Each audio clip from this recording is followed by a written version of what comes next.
Hello everyone. This is probably going to be the last video in law of vibration, law of seven, law of three, George Gurdjieff series as such specifically. So last time when we had seen, we probably were there on this file which is there, and we saw that there are certain ratios which have been associated on this part. So what are they and how do they came into existence? Probably we need to get into the details of that part, and definitely we have a file which has been associated with this, and probably we'll talk about this. First of all, we need to know how we got a link about that and who is the person associated with these parts together.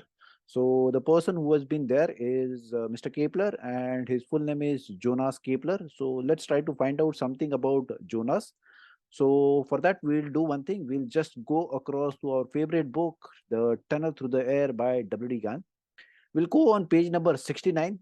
As we all know, page number 69 is something really favorite and close to W.D. Gann, a sign. And there shall be no sign be given to it but the sign of prophet Jonas. So this is the first interpretation that we get over of Mr. Jonas over here. The second one is, for as Jonas was 3 days and 3 nights in the whale's belly, so shall the Son of Man be 3 days and 3 nights in the heart of the earth. So this is the second reference that we are getting about for Jonas. The third one we are getting is, I have read the book of Jonah through very carefully, and I believe that I understand what the Savior meant when he said, no sign shall be given but the sign of the prophet Jonas. So we have four Jonas which have been given over here. Let's try to see them one by one. So this is the first one. The spelling is Jonas. The second one is also Jonas.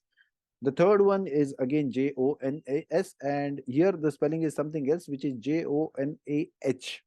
Something a bit different, probably. So we'll consider 1, 2, and 3 over here. So when we were studying about this part, we also studied about Pythagoras. So let's try to see an interpretation where we will be able to get something about Pythagoras. So we just type in Pythagoras, and we get page number 191.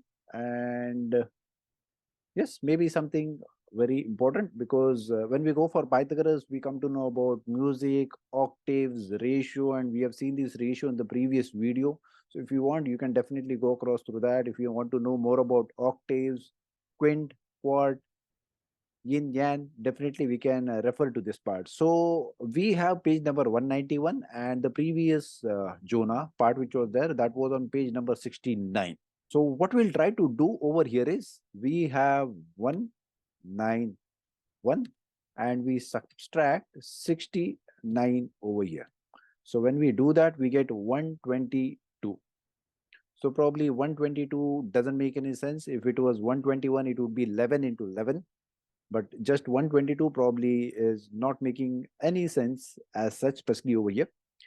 But if we try to understand more about W.D. Gann, what we know is W.D. Gann has never been very particular about pages. He has been throwing across maybe a one page ahead or one page on the back side. And something in one of the videos we had discussed that 191 is not important, but 192 is very important. We'll definitely discuss about that, maybe probably in a different video. Over here, what we'll do is, we'll just subtract 192 69 from 192. So we have 1, 2, 3. We have 1, 2, 3. Now, when we go to page number 69, we do hear about Jonas. Jonas' name, if we see, Jonas' name has come down 1, 2, and 3. I mean, like if we just see the spelling mistake and ignore this part, we have 1, 2, and 3. And on the calculator also, if we see, we try to get maybe a hint about 1, 2, 3. Now, this is a wild guess. We are just trying to interpret things as per what we are trying to understand from the book. So this can be again Jonas, and Jonas again, we are trying to get a reference for 1, 2, 3. So maybe something in that part, because we are again being talked about the same thing, 3 days and 3 nights. Of course, we know there is a different interpretation for the 3 nights, 3 days, which comes on in forms of winter solstice. So winter solstice, we definitely do during that time, sun is still for 3 days. So you can definitely go to a previous video and try to understand that part. So, but here we are trying to look from a different point of view, where we are trying to interpret what has been there with Pythagoras, because Pythagoras details about the music of the spheres that were lacking because of certain data which was not available during that time. And Mr. Jonas Kepler was there who worked out on this theory. So definitely we'll try to discuss more about this part one by one. So we get a hint which is there from Pythagoras towards Jonas. And again, we try to get more some details which is in terms of three. And when we do the calculation, for the calculation also we get 1, 2, 3. Now, what is this 1, 2, 3? So for that, what we need to do is we need to go towards this person, which is by the name of Jonas. So if we go on Google and just type down Jonas Kepler on Wikipedia, especially, we get details about him. So this is the person who is there, Jonas Kepler. We'll try to get more information. I mean, like the more information, try to find out about this person, a huge amount of data you'll try to get. You can see certain things which are there, which are of prime importance to us, is the harmonic mundi, Astronomia Nova. This is again something really interesting and awesome to know about this guy. So the period which is there from 1571 to 1630, it is already been given.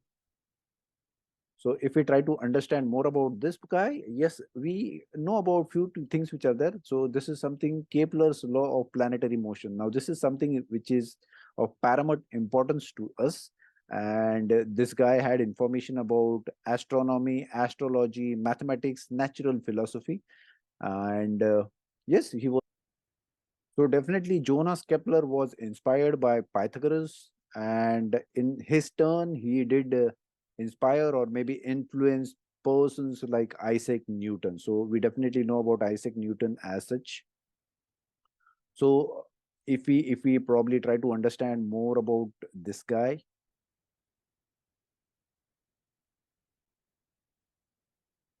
So there is a theory about supernova which happened in 1604. So he's been probably famously been known for that one part also. Apart from that, he had his mastery in astronomy. So there is something called as Mysterium Cosmographicum, where he tried to put across the solar system into a 3D model as such, which is really interesting. And there he was able to demonstrate the periodic conjunction of Saturn and Jupiter.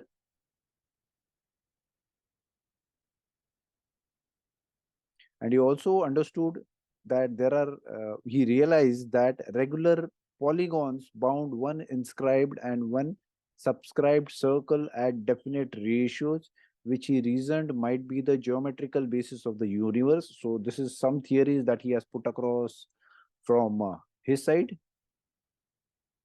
So he had put down some solids and all the planets together. And yes, he was definitely trying to do more research on this part. So definitely you can read this article and try to understand more about his theory. There is something called as Astronomia Nova, right? I hope you guys do remember this picture which is there. So this is something related to Mars, and yes, definitely we are talking about the retrograde part. So in astrology, we have definitely seen videos which are pertaining to Venus, Mars, and how the retrograde happens, which is from astronomy point of view very important for us.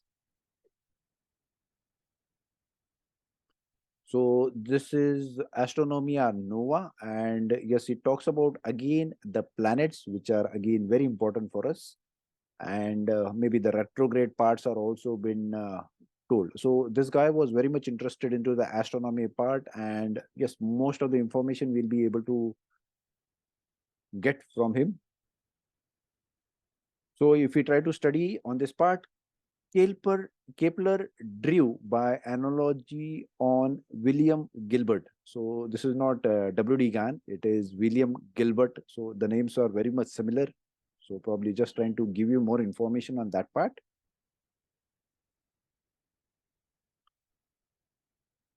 So as you try to study more,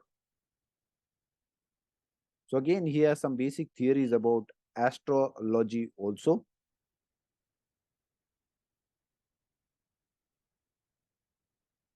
Yes, he had something in terms of music, that is harmonic mundi. So you can definitely go across this part also. There, this is where he has been related with Pythagoras, because he has been studying the music of the spheres, which has been studied by Pythagoras. And yes, on the basis of that, he was able to build up his further theories. So apart from that, yes, he's definitely been known for something which is really important, and that is called as Kepler's law of planetary motion. So let's try to focus on this and try to understand more about this. So this is one of the pictures by which we will be able to understand more about Kepler's theory and about his laws.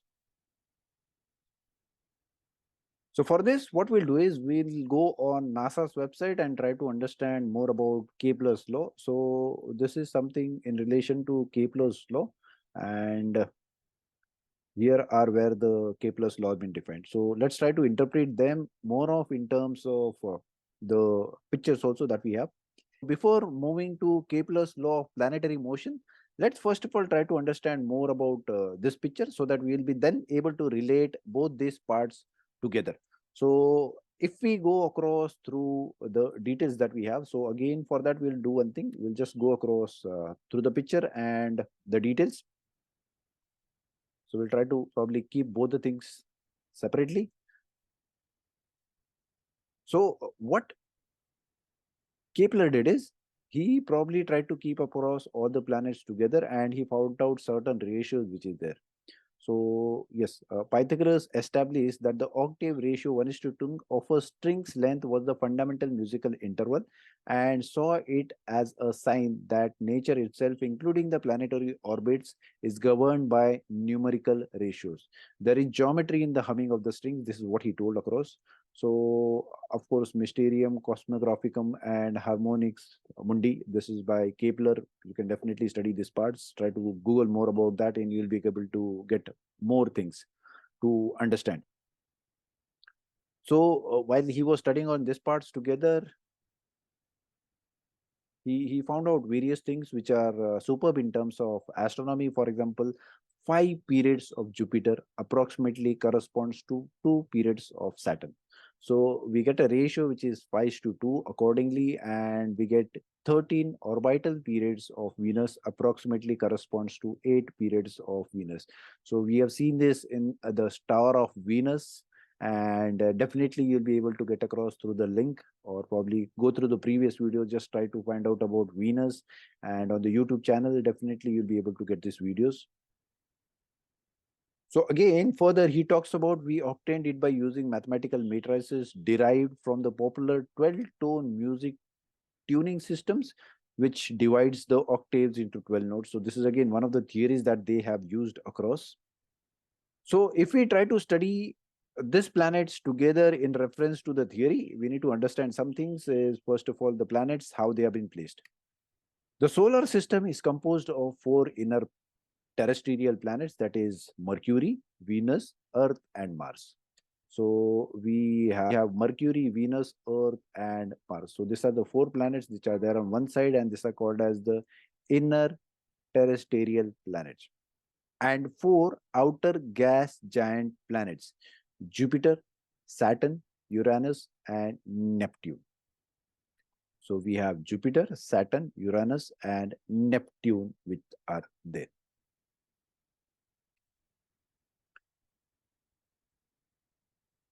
Separated precisely by the asteroid belt. 4 mirrored planetary pairs can be readily identified using the asteroid belt as the mirror point, which is Jupiter, Mars, Saturn, Earth, Uranus, Venus, and Neptune, Mercury. So if we come back probably to this picture, and if we have the asteroid belt which has been put across, and if we see a mirror divergence over here, we find this combination of Jupiter, Mars, then Saturn and Earth, then Uranus and Venus, Neptune, and the next planet Mercury. So yes, definitely you can get into more details about this part also.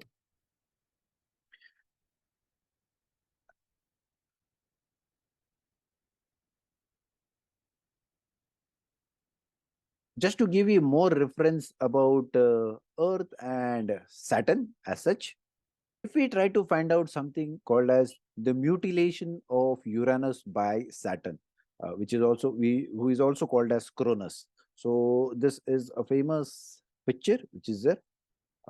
The mutilation of Uranus by Saturn showing Cronus, that is Saturn, castrating his father Uranus. So Saturn is the son and Uranus is the father. The Greek sky god before Zeus. And this painting is there by Giorgio Vasari, and this is a 16th century painting which has been done. And this is as per the Greek mythology, especially. We'll try to understand more about this part. But yes, as per these things which is there, we have two important things. That is, first of all, the Earth has been married to Uranus, and they had a son, and they had various sons. One of the sons was Cronus, and Cronus did kill his father.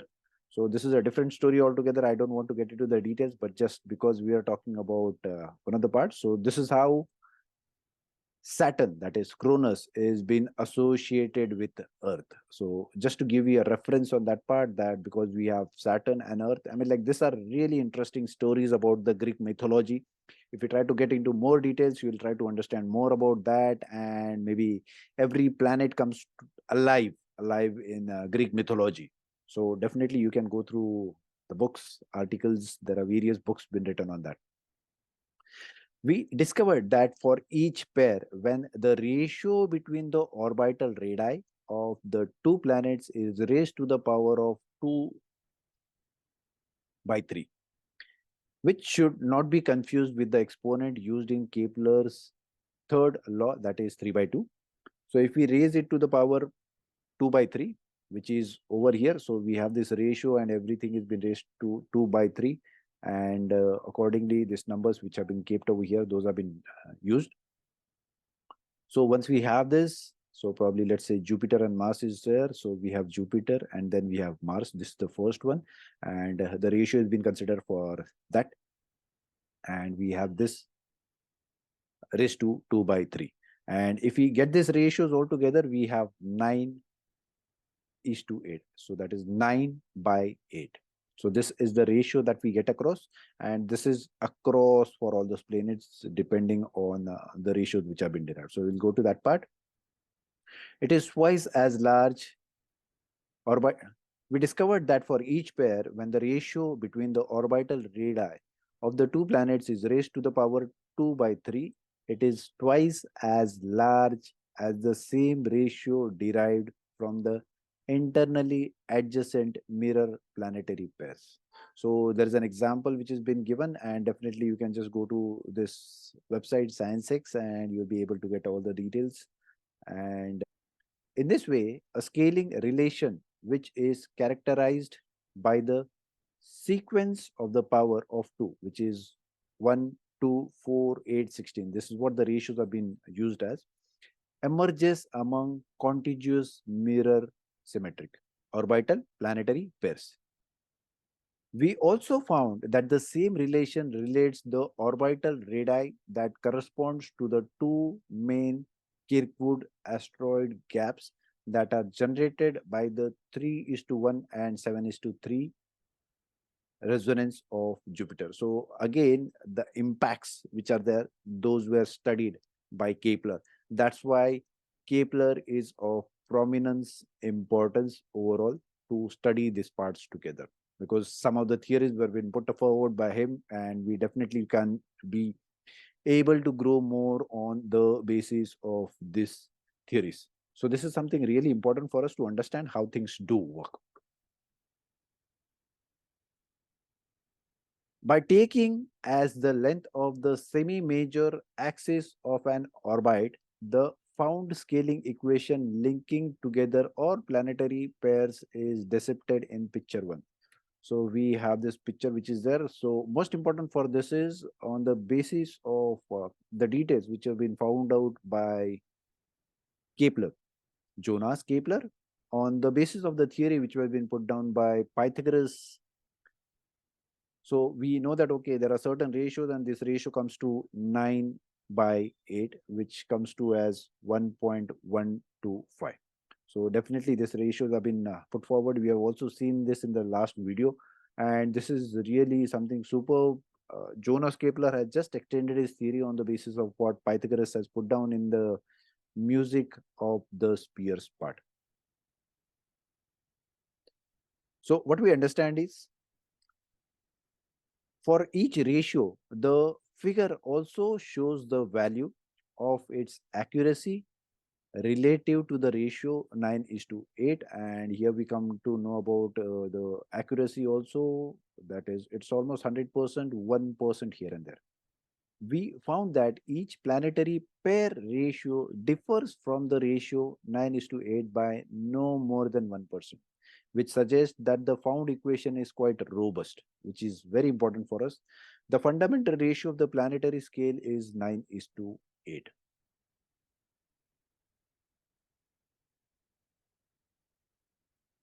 This ratio is important in the history of mathematics and music because it is the Pythagorean epoch dome, which is displayed by Raphael in a famous details of his masterpiece, The School of Athens. So what we have is in music. So this is the epoch dome, and the ratios which are there: 1/2, 2/3, 3/4, which are the ratios that we've seen in. These are the ratios that we have seen. So these are really important. In music, the epicdone is the difference between the perfect fifth and the perfect fourth. For example, the interval from C to D, figure 2, summarizes the Pythagorean music theory with a diagram showing the relation between the epicdone. So this puts across the Pythagorean theory together, and yes, we'll be able to understand this together with these parts. So this is the first part which was related to this picture, and yes, we wanted to relate Pythagorean and on we wanted to relate Pythagoras, and on the basis of Pythagoras, this theory was been extended further by Johannes Kepler, and we definitely had some success on this part. So what we'll try to do is we'll try to expand further, and from that we'll come back to our important part, that is. So from here we'll try to move across through Jonas Kepler's law, or the three laws of Kepler's which have been put across.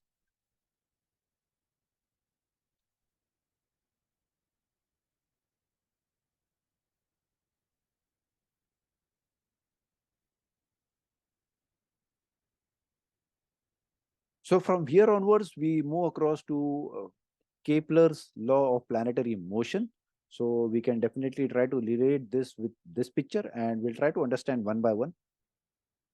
The first one, it states that they described how planets move in elliptical orbit with the sun as a focus. Now, we can either go on this parts, maybe probably this is just the summary. Second is it says a planet covers the same area of space in the same amount of time, no matter where it is in its orbit. Now, have some patience. We'll just read across and then probably go through the details part also. A planet's orbital period is proportional to the size of its orbit. So, yes, this is just the summary which has been given. So these are the Kepler's law. We'll try to understand them one by one. Each planet's orbit about the sun in an ellipse.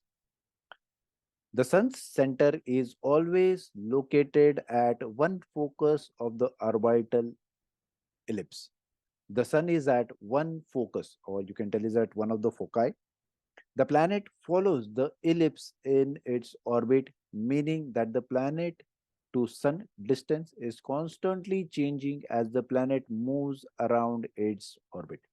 So this is something really important. We need to understand that okay, sun is at one of the foci points when the planets do orbit around the sun, which we generally consider is at the center. So that's why the distance is always going to be differing. So this is the first law that we need to understand. Let's go to the second law. Kepler's second law. The imaginary line joining a planet and the sun sweeps equal area of space during equal time interval as the planet orbits. Now let's try to understand that. Let's say, for example, we are starting somewhere around from this point and we are going to this point. So this is time t, and the same time is been required for the planet to start from m and to go towards n. So this area which is a1, this would be equal to the area which is a2. This is what simply the law talks about. So this is the area's law which is there. We'll again go to that part and read it. The imaginary line joining a planet and the sun sweeps equal area of space during equal time interval as the planets orbit. So basically that the planets do not move with constant speed along their orbits, rather their speed varies so that the line joining the center of the sun and the planet sweeps out equal parts of an area in equal times.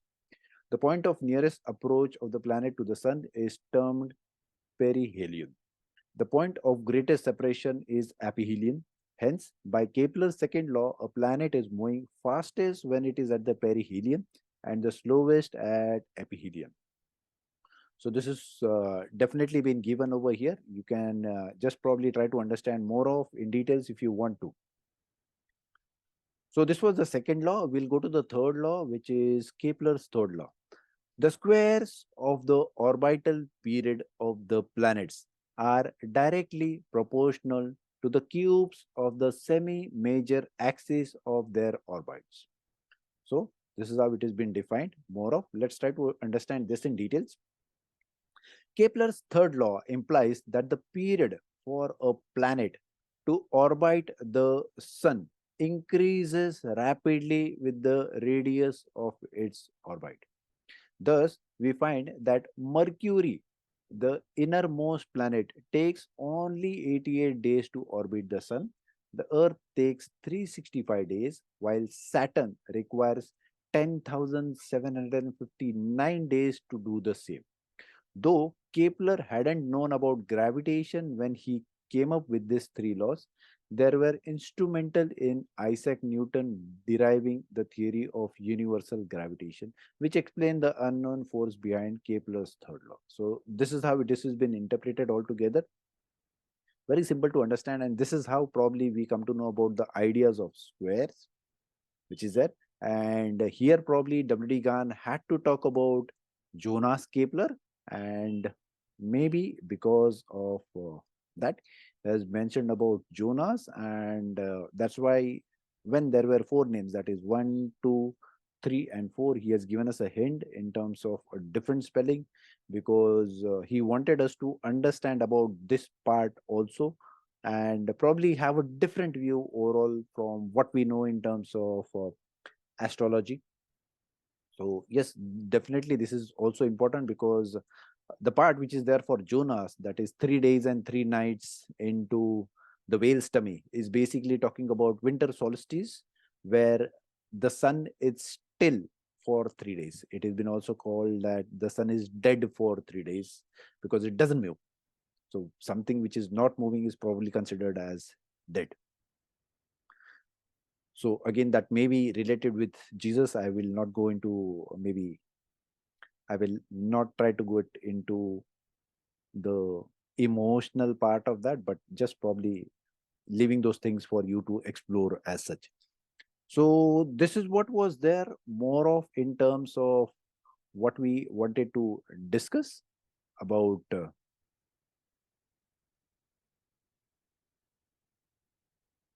the details which have been given by Gann in his book, The Tunnel Through the Air, maybe probably talking about Jonas, 3 days, 3 nights, which probably have been related to